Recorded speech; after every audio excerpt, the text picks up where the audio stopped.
Mr. Karp acknowledged the wrongdoing, here we go, of former Paul Weiss partner, Mark Pomerantz. Oh, so she's at a different firm. Wasn't even her firm. She's screaming at her boss like, we didn't do anything. We didn't sign a deal with Trump. What's your problem, lunatic? How do we solve these problems? They're almost always right, which is good. They just haven't been in a position to be empowered to make those decisions. So I'm actually pretty optimistic that we can solve this. A major law firm bends the knee. President Trump announced this over on Truth Social, and shortly thereafter, there was a mutiny from inside the very firm. We've got the details here, courtesy of Anna Bauer. And she says hours after they broke the news, this woman sent an email. Her name was Rachel A. Cohen, and she wrote this rant. Yeah, Trump, we're caving, and oh, well, I can't believe you guys made a deal with him inside her own law firm. And then they apparently cut off her email access after she tried to blow up the firm. So here's what Trump said that caused all of this ruckus to unfold. He posted today, President Trump agreed to withdraw his prior executive order. And of course, that prior order was not towards Perkins Coie, which was the second order. First one went to Paul Weiss. Now that law firm entered into an agreement with the president. They say, okay, the law firm now agrees that the bedrock principle of American justice is that it must be fair and nonpartisan for all. So don't attack the president for partisan reasons. Our justice system is betrayed when it is misused to achieve political ends, writing that lawyers and law firms play a vital role in ensuring that we live up to the standard as a nation. It's true. It's why I was interested in the law. Law firms should not favor any political party when it comes to choosing their clients. Firms should also not make decisions on whom to hire based on a person's political affiliation. To do otherwise is to deny some Americans an equal opportunity for our services while favoring others. Lawyers abandon the profession's highest ideals when they engage in partisan decision-making and betray the ethical obligation to represent those who are popular or disfavored in a particular environment. Now, these lawyers at Paul Weiss affirm its unwavering commitment to these core ideals and principles and will not deny representation to clients, including in pro bono matters and in support of nonprofits because of the personal political views of individual lawyers. Paul Weiss will take on a wide range of pro bono matters that represent the full spectrum of political viewpoints of our society, whether conservative or liberal. And Paul Weiss also affirms its commitment to merit-based hiring, promotion, retention, will not adopt, use, or pursue any DEI policies. As part of its commitment, it will engage experts to be mutually agreed upon within 14 days to conduct a comprehensive audit of all of its employment practices. Whew. Now, this firm will dedicate the equivalent of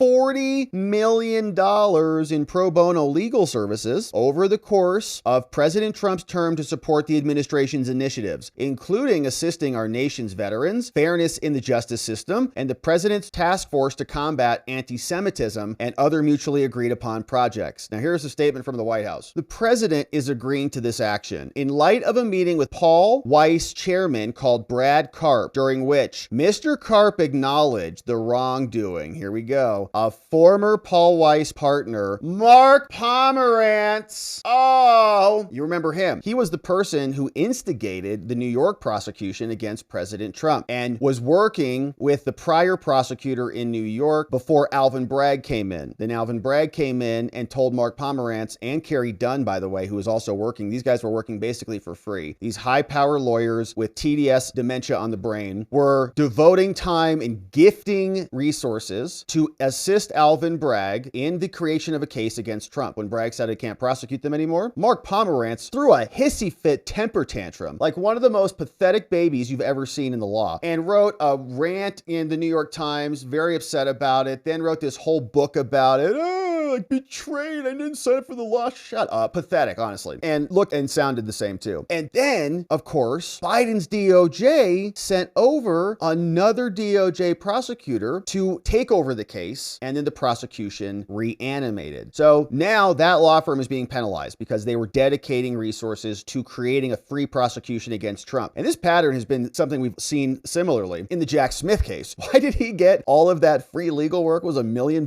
or whatever it was going towards Jack Smith, which means it's definitely much more than that, or $100,000, whatever it was, which means it's $1 million. So it was a lot of money. So they do this, they gift money away, and they're complicit in the fabrication of a criminal case. These guys are lucky, man. and that the DOJ is not investigating them through and through to figure out how much time and resources went to facilitate a government prosecution of a political opponent of Letitia James. So, like, this is a gift to them. We look forward to an engaged and constructive relationship with the president and his administration. So that deal happened, and they are lucky that that deal happened, and that I guess now he'll rescind the executive order. Their contracts with the government can continue, and they better be very nice to all political parties rather than just salivating at the Democrat teat for that money. And by the way, the Democrats are going to have a lot less legal funds. All that USAID, all of that Department of Ed money, all of that government funding was going back into supporting these law firms, which would then go and lobby and fight for them in the courts and ensconce them in power with these settlement agreements and more with the various entities. So Trump posted that, and it's tremendous news, great development, that Trump is getting them to bend the knee, ultimately, admit that they were wrong. Mark Pomerantz blown the F out, having a rough day today. Maybe he'll write another book about it. But here's what Anna Bauer posted. Said, hours after the Paul Weiss news broke, an associate at Skadden Arps sent a firm-wide email. Says, please consider this my 2-week notice. So I don't know if this was the same firm or a sub-firm, but it sounds like it's a big firm. So Rachel Cohen sent this out. Here's the email. Jeremy and colleagues, with gratitude and urgency, 9:07 p.m., mad as hell. Rachel writes, many deals I work on have concepts of conditional notice. This is mine.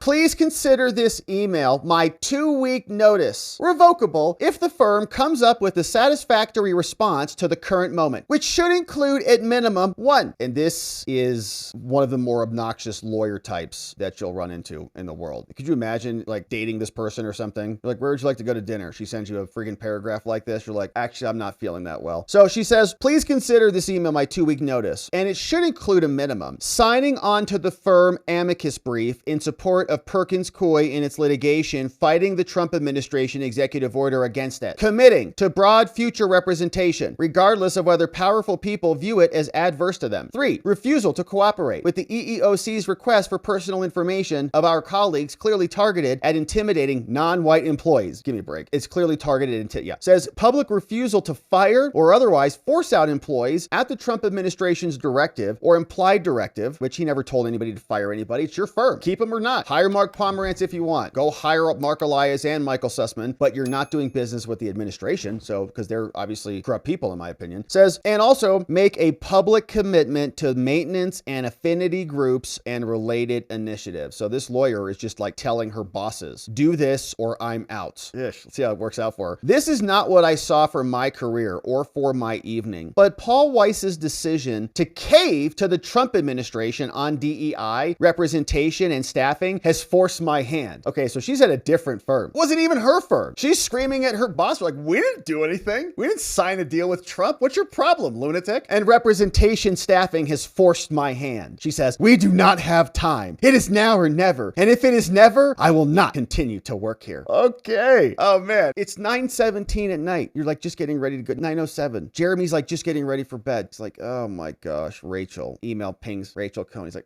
it's Rachel again. Let's see what this is. Probably nothing. She probably just wants to confirm the morning meeting at 8 a.m. So let me check it. He reads it. He's like, Rachel. All right. He probably texts. All right. She's done. We're firing her, right? We've got to get rid of her. So the associate called Rachel Cohen also recently organized an open letter that called on Big Law to respond to Trump. The letter was signed by more than 300 Big Law associates. Oh, got it. So now she's going to be leader and a hero. Within hours after sending the firm-wide notice, Cohen says she got lost access to her firm email account. Cut off. Bye. She says, if being on this career path demands I accept that my industry, because this is certainly not unique to Skadden, will allow an authoritarian government to ignore the courts, I refuse to take it any further, she wrote over on LinkedIn. And of course, agreed. Her request is approved. She can get her box, pack it up with her animal photos and go home. So that's that. Now here was the firm-wide email and attachment that Brad Karp, the chairman of Paul Weiss, sent to employees, right? So now this is back to the original firm that made the deal with Trump. Here's what their emails look like, appear inside Big Law. They say, hey, dear members of the Paul Weiss community, we're pleased to announce that Trump's executive order related to our firm was withdrawn. We want to share with you the final agreement between Paul Weiss and the administration. This is the Pomerantz firm, right? And Perkins Coie, to be clear, they were in there arguing that they needed Beryl Howell to grant them a TRO because if they did not have a TRO, they said it would be catastrophic to their business. business. Like they would end as a firm. So this is like tremendous news for them because they have huge government contracts. They're in that money pit and they get a lot of it. So we're pleased to want to share with you the final agreement. Now, the commitments reaffirmed today are consistent with Judge Rifkin's 1963 statement of a statement of firm principles. And this is always that double entendre that firms use. It's like these are firm principles and there are law firm principles, which states, among other things, that we believe in maintaining by affirmative efforts a membership of partners and associates reflecting a wide variety of religious, political, ethnic, and social backgrounds, and that through this policy we bring to service of our clients greater breadth of understanding and more. We believe in the pursuit of these, we can do that. So as a reminder, the firm's policies strictly prohibit firm personnel from speaking to the press or disclosing any information about the firm. Dude's like, what? Okay, hold on, let me take a picture of this and send it to the media, whether by posting on social media or otherwise.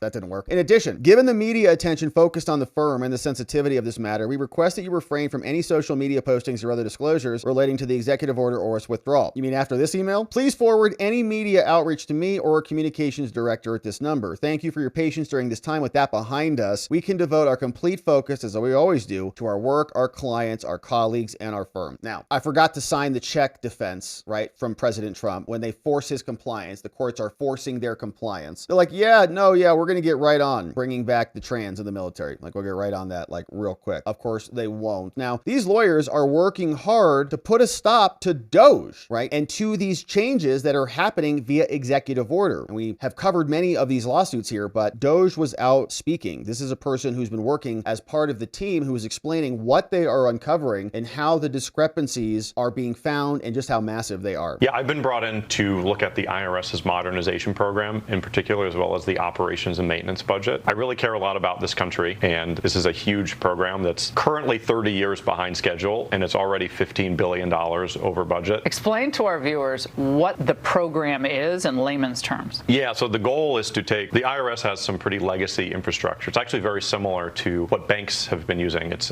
old mainframes running COBOL and assembly, and the challenge has been how do we migrate that to a modern system? Virtually every bank has already done this, but we're still using a lot of those same systems, and typically in industry this takes a few years, maybe a few $100 million, and we're now 35 years into this program. We've actually been, if you ask them now, it's 5 years away, and it's been 5 years away since 1990. It's supposed to be delivered in 1996, and it's still 5 years away. In your area of expertise that informs your ability to do this review is what? I'm a software developer by background, and I'm a CEO of a software technology company. So when you came into the department, the first thing you do is just get into the guts of the system and see how it operates? Yeah, really talk to the software developers, talk to the people on the ground and what they're seeing. I think one encouraging thing is we actually have quite a lot of software talent on the ground, the people writing code. We actually have quite a lot of good people. It is almost always the case that when I ask them what the correct answer is, how do we solve these problems, they're almost always right, which is good. They just haven't been in a position to be empowered to make those decisions. So I'm actually pretty optimistic that we can solve this. So reforms happening all over the place, Doge, IRS, and now the Department of Justice, and legal contracts that have been in place for a while with these mega law firms now being revisited. And of course, this is going to cause people like Rachel Cohen to be very upset, get very mad, send emails, and, well, go find new jobs. It sounds like she has a lot of other people who are supporting her on her LinkedIn open letter, and maybe she can make a career out of it, just like Mark Pomerantz has and the rest of them. So we'll keep our eye on this. There will be many more lawyers who are having meltdowns over this, and we'll be here to enjoy.